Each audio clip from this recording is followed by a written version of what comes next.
कैसे हो आप मेरे प्यारे बच्चों। आई होप कि आपकी पढ़ाई जो है वो जोरों शोरों से चल रही होगी। एंड ये जो 5 मिनट की अमेजिंग वीडियोस है ये आपके लिए बहुत ज्यादा बेनिफिशियल प्रूव हो रहा होगा। तो भैया आज क्या कराने वाले हो?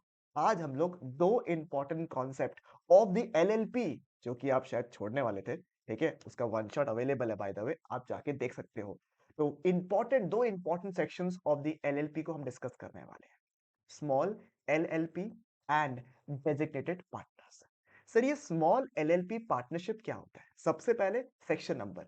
वैसे तो मैं सेक्शन नंबर याद करने के लिए नहीं बोलता हूं इन एलएलपी, पर इसका अगर हो सके तो आप कर लीजिएगा।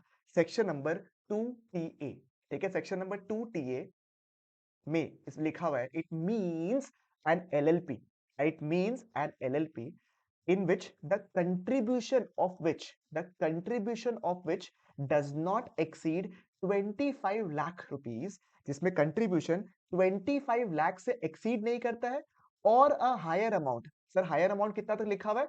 5 crore as may be prescribe. Sir अभी तक कुछ प्रिस्क्राइब किया क्या? नहीं किया गया है, तो 25 लाख रुपीज हम मान लेंगे, और such higher amount not exceeding rupees 5 crore as may be prescribe, यानी कि जहां पे contribution does not exceed 25 lakhs और such higher amount. Sir such higher amount कहां तक जा सकता है?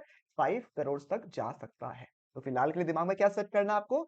25 लाख रुपीज का कंट्रीब्यूशन, या फिर टर्नओवर, ठीक है, या फिर turnover as per the statement of account and solvency, simple language में PL, for the immediately preceding financial year does not exceed 40 lakhs। कितना एक्सीड नहीं करता है? 40 lakhs और सच हायर अमाउंट जो कि एक्सीड कितना तक हो सकता है? 50 करोड़ एज वी प्रिस्क्राइब। अभी तक कुछ आया क्या? नहीं, ठीक है, and such other conditions as may be prescribed are being fulfilled. यानी कि sir small LLP as per section 2A एकदम सिंपलेस्ट लैंग्वेज में क्या बोलेंगे? कंट्रीब्यूशन जिसका होगा 25 लाख रुपया, ठीक है, और हायर अमाउंट जो कि बढ़ सकता है टू 5 करोड़, या फिर the turnover as per the statement of accounts and solvency PL, मतलब of the immediately preceding financial year कितना हो सकता है? It should not exceed 40 lakhs और हायर अमाउंट जो कि बढ़ के कितना हो सकता है फ्यूचर में?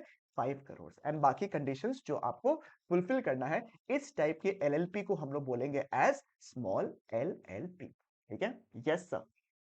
दूसरा कॉन्सेप्ट जो हम लोग पढ़ने वाले हैं वो है designated partner as per section 7। Important section है डेजिग्नेटेड पार्टनर। हर एक एलएलपी को, आई रिपीट, एवरी एलएलपी जो है शैल एटलीस्ट दो डेजिग्नेटेड पार्टनर्स को अपॉइंट करना पड़ता है। हर एक एलएलपी को एटलीस्ट दो डेजिग्नेटेड पार्टनर्स को अपॉइंट करना पड़ता है।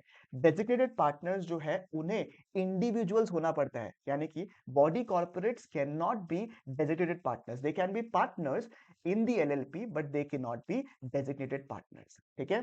और जो दो designated partner आप अपॉइंट करेंगे ना, जो कि इंडिविजुअल होना पड़ेगा, उसमें से at least one of them shall be a resident in India. Shall be what? A resident in India. ठीक है। तो यानी कि सर एटलीस्ट दो डेजिग्नेटेड पार्टनर अपॉइंट करना पड़ेगा, जिनको इंडिविजुअल्स होना पड़ेगा, और उनमें से एक जो है वो रेसिडेंट इन इंडिया रहना चाहिए। ठीक है। Sir what if all the partners in the LLP are body corporates? तो वो लोग अपने एक नॉमिनी को अपॉइंट करेंगे and they will become the designated partners, या फिर बॉडी कॉर्पोरेट्स भी पार्टनर्स है एंड इंडिविजुअल्स भी पार्टनर्स है, then in that case at least दो इंडिविजुअल्स जो है वो डेजिग्नेटेड पार्टनर बन जाएंगे। ठीक है। Yes sir. Sir designated partners होते कौन है? Designated partners are like the management in the company, जो कि day to day affairs of the LLP का ध्यान रखते हैं। सर आपने जैसे कहा कि एक designated partner will be a resident in India, और इसमें अमेंडमेंट भी आया हुआ है।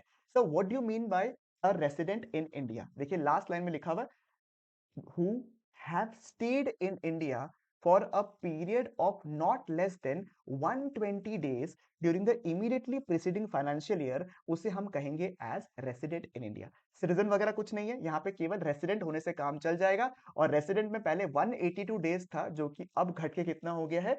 120 डेज तक। अगर कोई preceding immediately preceding financial year में 120 डेज तक अगर इंडिया में रहा है, तो उसे हम रेसिडेंट मानते हैं।